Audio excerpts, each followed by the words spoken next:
Okay, so this was played in the U.S. Open in 2007 in Cherry Hill, New Jersey, August 4th, 2007.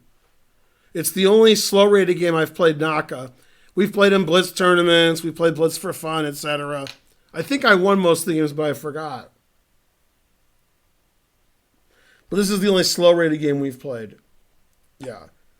$9.99, blah, blah, blah.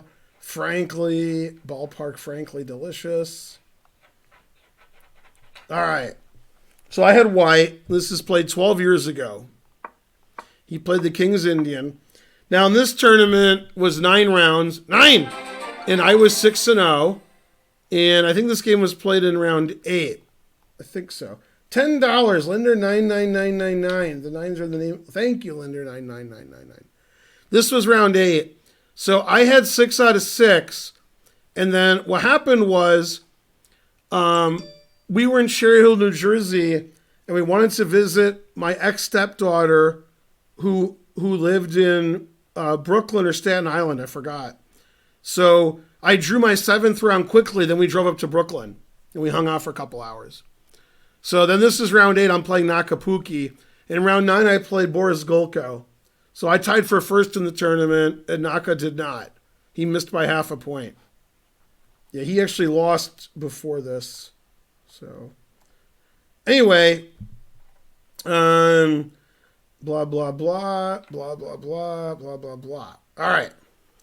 So we played King's Indian, main line. And then Naka didn't want to play E5, so he played Knight BD7, passive line for black. Here, white can play Queen C2, Rook D1, or Rook E1, Bishop F1. Obviously, I'm going to play Bishop F1. So I played here in Bishop F1. Played A5. Now, of course, white wants to play B4 at some point and push on the queen side. So rook to B1, it gets off this diagonal, prepares A3, B4. And he played rook E8.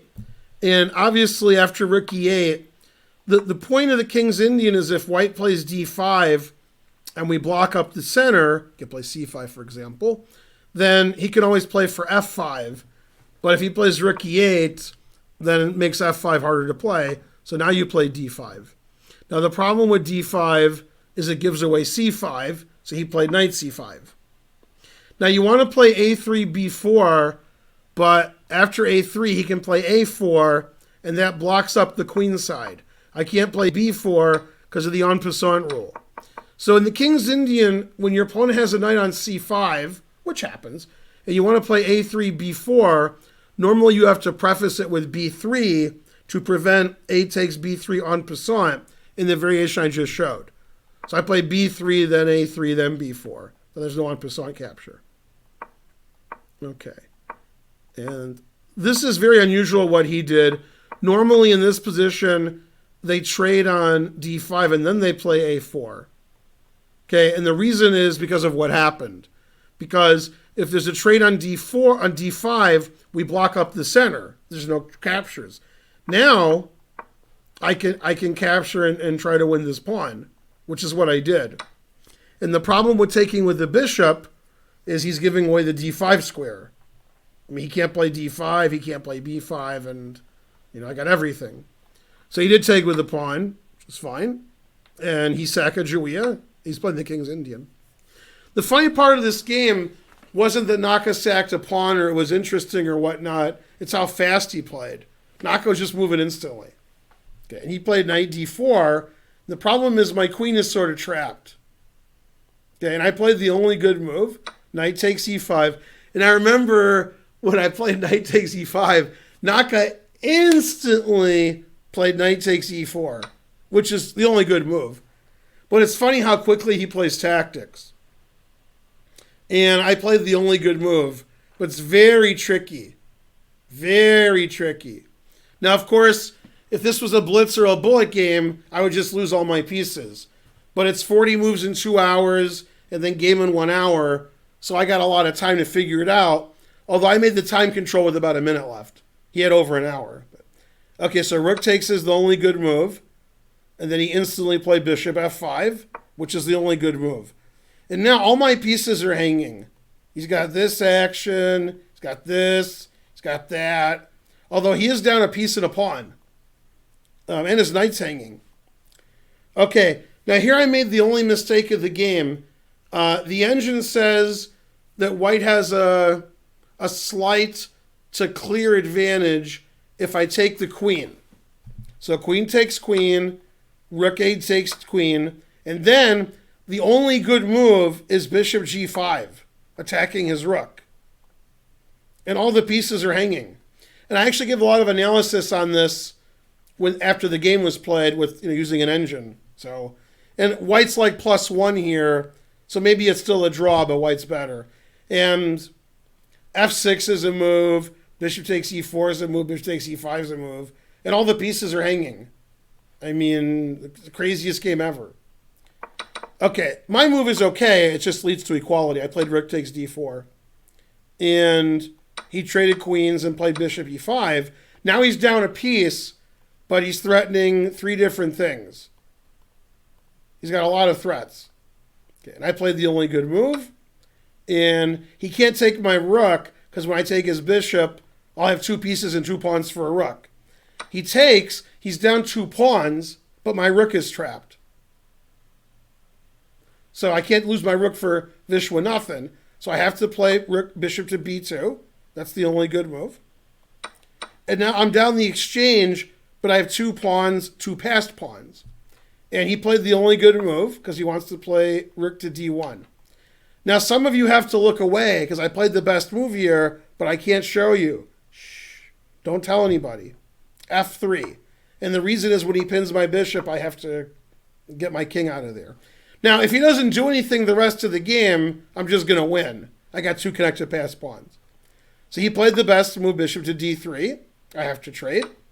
And all my things are hanging here. So I play bishop f6, which is correct. He takes. And now I made a move that gives away my winning chances. White's better here, and I should just push my b pawn. And the computer says I'm up like 0.5. So, I mean, draw with perfect play, but white's better. But I was worried about his a pawn, even though his a pawn has no chance. My bishop is defending a1. So I played rook a6 to keep his a pawn under control, and now the game is just a draw. And the rest of the game is sort of boring. And in fact, there was a game played in maybe the Rapid and Blitz or the Sinkfield Cup where we got the same position. I told you guys when I did the analysis yesterday, there was a white bishop on f1 and there was a white pawn on b5.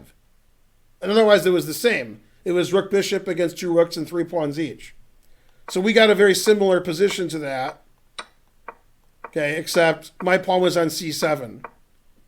So in the game that happened in St. Louis in the last 3 or 4 days, there was a bishop on f1 and a pawn on b5, and eventually black just sacrificed the exchange and they got rook and 3 against rook and 3. And this is the same, except it's better to be white here because that pawn's a monster. But it's still just a draw. And now something funny happened. I played bishop f4, which was my 40th move. I made the time control. Naka wasn't at the board. And I went out into the hall and I saw Aviv, my friend Aviv, talking to Naka, and some other guys were hanging around. And I said, no cheating. You can't tell Naka what to do. And then Naka said, if you didn't blunder, I might give you a draw. And I said, if you offer a draw, I'll think about it. And everybody laughed. And then he played rook b7, and we agreed to a draw because nobody can do Vishwa nothing. This is all zeros. Every move's all zeros. Nobody does anything. So that's the one rated game I played Naka. That was at the U.S. Open in 2007. And I won my first 6 games. Then I drew my next 3 against, I think, Samutue, who beat Naka. Then drew Naka, then Golko. And Naka needed to win the last round because he lost to Samutue in round 6, I think. And then, might have been 7. No, in round 7, I drew Samutue. And then he drew Michael Rode, and he was lucky to draw. Michael Rode was better. So Naka tied for 8th and won no money. But I won some money. Yay. Then I drove home all night from Cherry Hill, New Jersey to Michigan to teach a chess camp. Those were the days. Yeah. So that was my game with Waka Naka Flocka. Yeah, that's as I remember it. Yeah. All right, now you can give the donations. Yeah.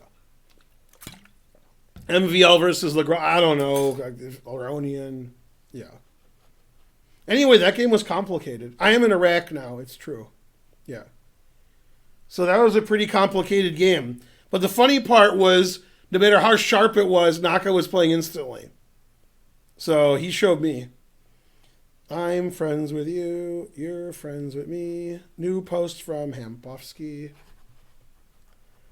What about Steins von Barteleben? I've done that a lot. Were you trying to draw or win that game? I was trying to lose, but I couldn't do it.